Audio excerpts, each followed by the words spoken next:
Welcome to Emerging Civil War News. I'm Chris Mikowski, and joining me today is my friend Pete Miele. Pete, how are you today? I'm doing great, Chris. Thanks for having me. I'm delighted to have you with us. A lot of our viewers and readers will know you from the great work you used to do at the Seminary Ridge Museum.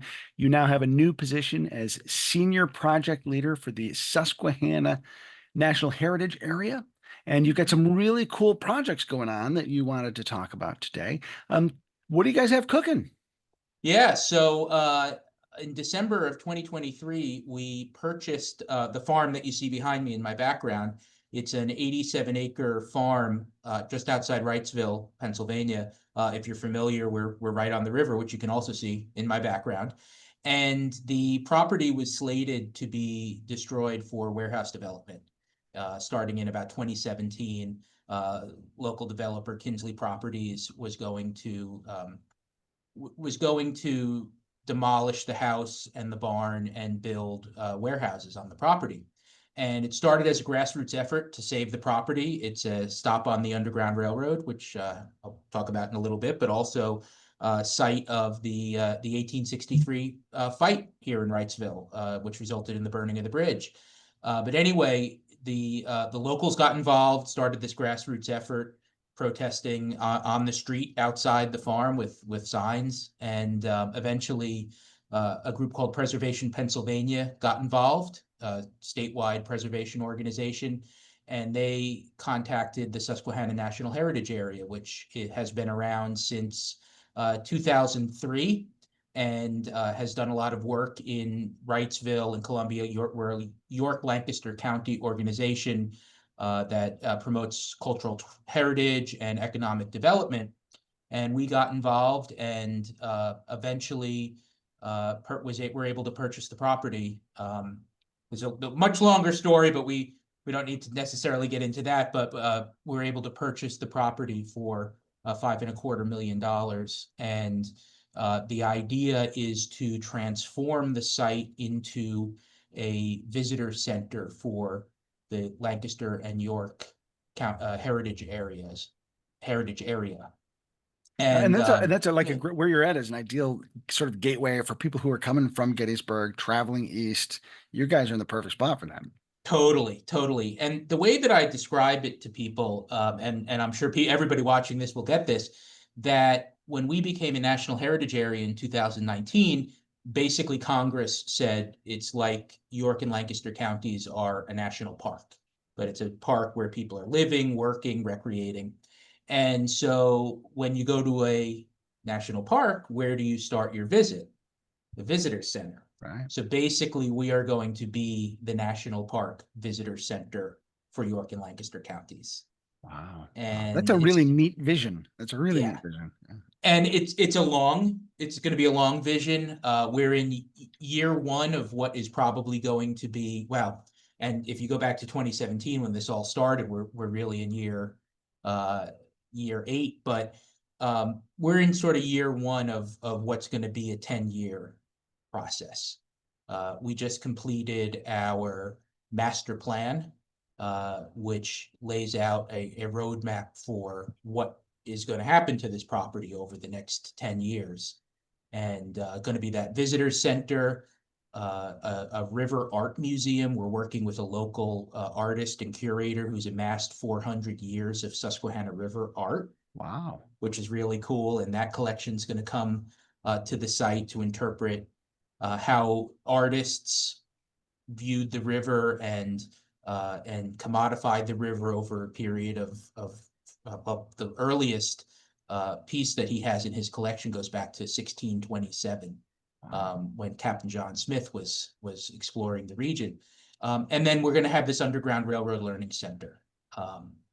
That was really the story, the significance that saved this site was that we have documentation that this was a critical stop on the Underground Railroad between 1800 and 1840, and freedom seekers would spend the night at the Mifflin House and then cross the river to Lancaster County on their way to freedom.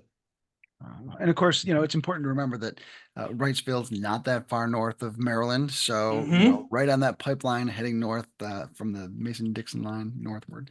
Um, as you guys have traced that portion of the property's history, and I know that there's a lot more of that history than just this story, but, being such a significant part of the property's overall story, how have you gone about researching that and bringing it to the forefront?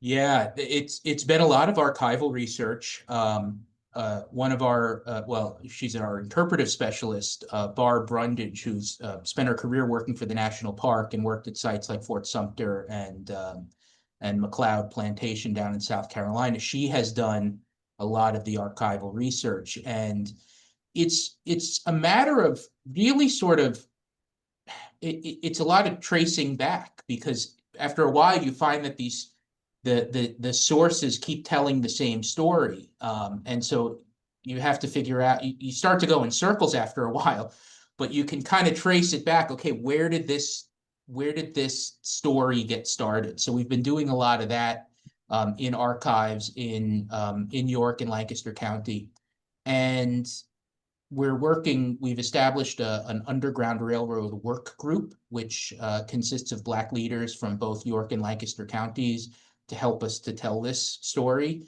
Some of the people on this group are descendants of people who came through or lived in the region, and it's also networking. This York and Lancaster County is really embracing their Underground Railroad heritage in, I would say, the last probably 20 years. I mean, that story has always been there, and there have always been members of the Black community that have told those stories, but you're seeing that in public history now. York has a site called the William C. Goodrich Underground Railroad Freedom Center, which is an Underground Railroad station in York. And then in Lancaster City, Lancaster History is finishing up the Thaddeus Stevens and Lydia Hamilton Smith Center for History and Democracy, which is going to open sometime next year to tell the story and the legacy of Stevens and Lydia Hamilton Smith. So it's an exciting time to be engaged in this work, especially in this region, that there are other people that are doing it, so you can start to connect and network. And my dream is to see a trail that goes from Franklin County to Philadelphia. I mean, we can trace the Underground Railroad network in South Central Pennsylvania from the mountains to the west all the way to the doorstep of Philadelphia. Wow, wow. And it's probably worth pointing out to our viewers and our listeners that, the Susquehanna there at Wrightsville doesn't just flow north to south, it flows at a diagonal. So you have to get Correct. across the river in order to be able to continue moving north. It flows from the northwest to the southeast as it's heading down toward the Mhm. south. So it's really important to get across that river. So I can see why that's sort of becomes a really important point. And I use this quote of James Pennington, who was escaped from Maryland into Pennsylvania, 1827. He writes in his memoirs that he didn't know where he would cross into Pennsylvania. He knew he had to go north, but he didn't know where he would cross into Pennsylvania. So we have to remember that the border between Pennsylvania and Maryland is a purely political boundary drawn by Mason and Dixon, and there's no major landmark or landform that tells you that you've crossed the border. Well, here's the major landmark landform that you're headed in the right direction. Um, just real quickly, you'd mentioned the battle at Wrightsville. Sure. For Civil War fans, we're like, wait, what was that? I know that. Um, Yeah. give folks a quick refresher. Yeah, so June 28th, 1863, John Gordon and his Georgia Brigade arrive on the outskirts of Wrightsville. They had earlier in the day, Early's division had captured the city of York, which is the largest city captured by the Confederates, largest northern city captured by the Confederates in the entire war. York surrenders. And then Gordon is sent to Wrightsville to capture the longest covered bridge in the world, which extended between Wrightsville on the West Bank and Columbia across the river in Lancaster County. And the Susquehanna was really the line of defense for the Union defenders, the Department of the Susquehanna.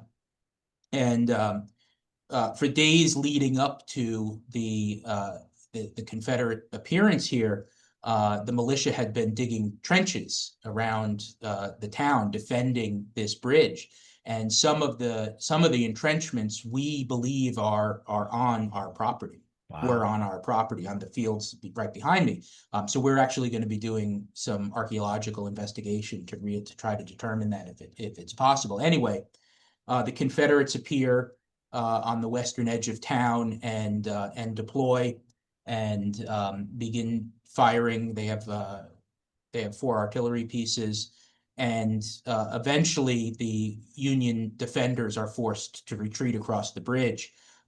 They're actually augmented by 53 Black mill workers from Columbia who come across the river and help to dig the entrenchments and then take guns and stay and fight in the trenches. And it's the only organized group of Black soldiers, I think, to fight in the entire Gettysburg campaign is here in Wrightsville. And anyway, the defenders retreat across the bridge, and they plan to blow up one of the spans to keep the Confederates out, but not to destroy the whole bridge. Hopefully, it'll be easy to rebuild it.